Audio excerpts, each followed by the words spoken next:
Hello guys, আসসালামু আলাইকুম। আবারও ছোট্ট একটি ব্লগ টিউটোরিয়াল নিয়ে আপনাদের সামনে আমি হাজির হয়ে গেলাম। এই তো ইফতারের এক মুহূর্তে আমি ব্লগটি শুরু করেছি। এখানে আছে আমি কিছু সিমের বিচি এখানে ছুলিয়ে নিচ্ছি।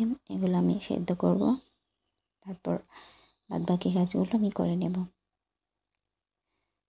রমজান মাস, সবাই আল্লাহর জন্য বেশি বেশি করে ইবাদত করবেন, নিজের জন্য ইবাদত করবেন।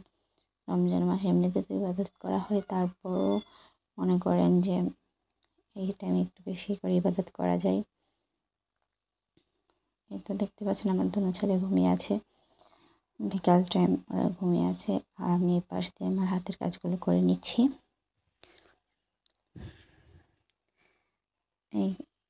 তারপর আমি ইফতারিগুলো বানিয়ে নেব, কারণ কিছুক্ষণ পর আবার ইফতারের টাইম শুরু হয়ে যাবে।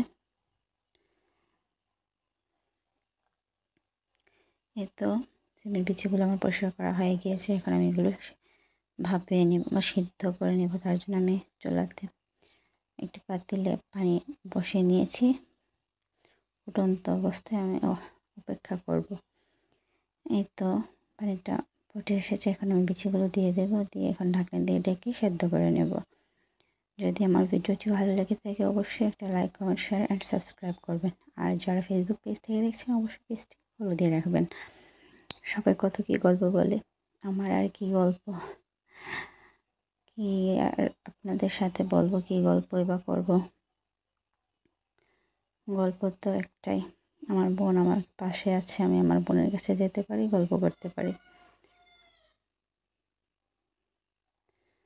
আপনারা যদি আমাদের দুই বোনের গল্প শুনতে চান অবশ্যই তাহলে কমেন্ট করবেন, কমেন্ট করে জানাবেন।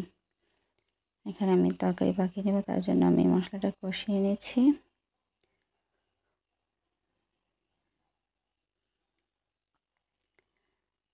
তো দেখতেই পাচ্ছেন আমি এখানে হলুদ, মরিচ, ধনিয়া, জিরা সবগুলোই দিয়ে দিয়েছি। দিয়ে এখন মশলাটাকে কষিয়ে নেব। তেলটা উঠে আসা পর্যন্ত আমি মশলাটাকে কষিয়ে নেব। এখানে আমি আদা রসুন বাটাও দিয়েছি। ওটা আমি ভিডিও ক্লিপটা আসে নাই তার জন্য। এই তো এখানে আমি ব্রয়লার মুরগি নিয়েছি।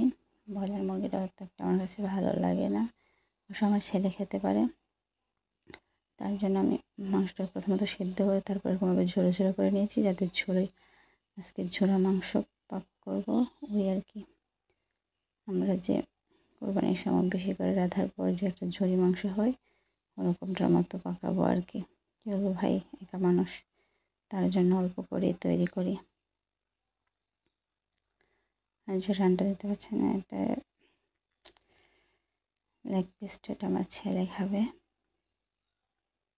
আর কি। মুরগি রান্না করলে ও বলে যে আম্মু লেগ পিস কোথায়, লেগ পিস, তার জন্য আর কি।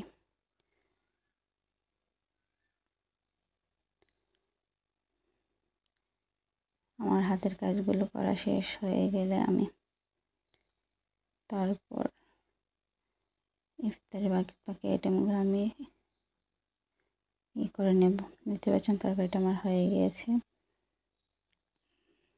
তো দেখে বুঝতে পারছেন কি হয়েছে। যাই হোক, আমি তো পাক্কা রাঁধুনি না, যতটুকু পারি ততটুকু সাথে শেয়ার করি আর কি, শেয়ার করি।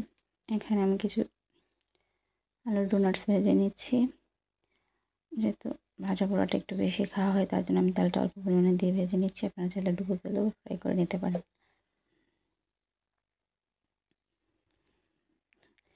রমজান মাসে ভাজা পোড়া খেতে খেতে গ্যাস্ট্রিকের প্রবলেমটা একটু বেশি হয়ে যায়, তার জন্যে এখানে আমি অল্প তেলে এগুলো উল্টে পাল্টে গোল্ডেন ব্রাউন করে ভেজে নেব। আজ এই পর্যন্ত, সবাই ভালো থাকবেন, সুস্থ থাকবেন, আল্লাহ হাফেজ।